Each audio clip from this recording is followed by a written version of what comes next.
വംശീയവെറിയുടെ കൈപ്പേറിയ ഭൂതകാലത്തെക്കുറിച്ചുള്ള ഹൃദയഭേദകമായ അനുഭവങ്ങൾ തുറന്നു പറഞ്ഞുകൊണ്ട് ഹോം സെക്രട്ടറി ഷബാന മഹ്മൂദ് തന്റെ അഭയാർത്ഥി നിയമ പരിഷ്കരണങ്ങൾക്കെതിരെ വിമർശനം ഉന്നയിച്ചവർക്ക് നേരെ ആഞ്ഞടിച്ചത് ബ്രിട്ടീഷ് രാഷ്ട്രീയത്തിൽ വലിയ കോളിളക്കമുണ്ടാക്കി.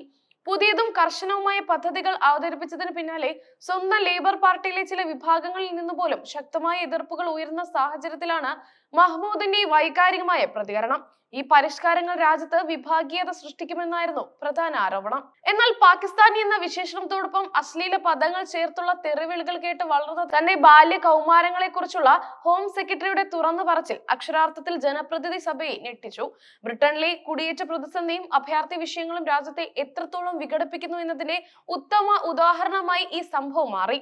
സ്വന്തം അനുഭവത്തിന്റെ വെളിച്ചത്തിൽ നിലവിലെ സംവിധാനം സമൂഹ നീതിക്ക് നിരക്കാത്തതാണെന്ന് അവർ ഉറപ്പിച്ചു വാദിച്ചു. ബ്രിട്ടന്റെ ആദ്യത്തെ മുസ്ലിം ഹോം സെക്രട്ടറിയായ ഷബാന മഹ്മൂദിന്റെ സുപ്രധാന നീക്കങ്ങളിൽ ഒന്ന് ആക്ടിവിസ്റ്റ് മനോഭാവമുള്ള ജഡ്ജിമാർ കൂടുതലായി ഉണ്ടെന്ന് ആരോപിക്കപ്പെടുന്ന നിലവിലെ അഭയാർത്ഥി കോടതികൾ നിർത്തലാക്കുക എന്നതാണ്.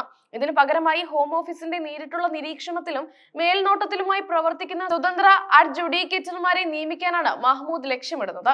ഈ മാറ്റം അപേക്ഷ പ്രക്രിയയിൽ കൂടുതൽ സർക്കാർ നിയന്ത്രണം ഉറപ്പാക്കാനുള്ള ഒരു ശ്രമമായിട്ടാണ് വിലയിരുത്തപ്പെടുന്നത്.